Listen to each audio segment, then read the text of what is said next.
আসসালামু আলাইকুম বন্ধুরা, ইউটিউব কপিরাইট পলিসি নিয়ে দারুণ একটা আপডেট নিয়ে এসেছে, যেটা অনেক বেশি হেল্পফুল হতে যাচ্ছে যারা আমরা মোবাইল দিয়ে ব্রাউজিং করে থাকি, অর্থাৎ ডেস্কটপ মোডে আমরা যারা ব্যবহার করতে অভ্যস্ত নই তাদের জন্য এই আপডেটটি অনেক বেশি গুরুত্বপূর্ণ।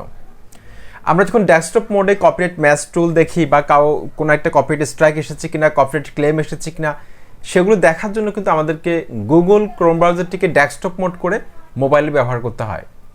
কিন্তু যদি এমন হতো যে ওয়াইটি স্টুডিও অ্যাপসের মধ্যে আমরা সব ফিচারকে পেয়ে যেতাম, কপিরাইট সংক্রান্ত যত ধরনের প্রবলেম রয়েছে, যত ধরনের ইস্যু রয়েছে, টেক ডাউন ইস্যু রয়েছে, বা কে কপিরাইট দিয়েছে আমাদেরকে, আমাদের ভিডিও কত পার্সেন্ট কে ব্যবহার করেছে, কপিরাইট ম্যাচ টুল, সব কিছু আমরা যদি ওয়াইটি স্টুডিও অ্যাপসের মধ্যে আলাদা একটি ট্যাবের মধ্যে দেখতে পাই, সেটা আমাদের জন্য অনেক ভালো হতো।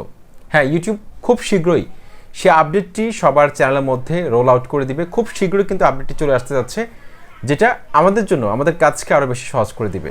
আমরা কপিরাইট, টেক ডাউন, তারপর কাউন্টার নোটিফিকেশান, সব কিছু ওভারঅল কে আমাদেরকে স্ট্রাইক দিয়েছে, সব কিছু কিন্তু আমরা ওয়াইটি স্টুডিও অ্যাপসের মধ্যে করতে পারবো, যেটা এতদিন ধরে ডেস্কটপ মোডে ছিল।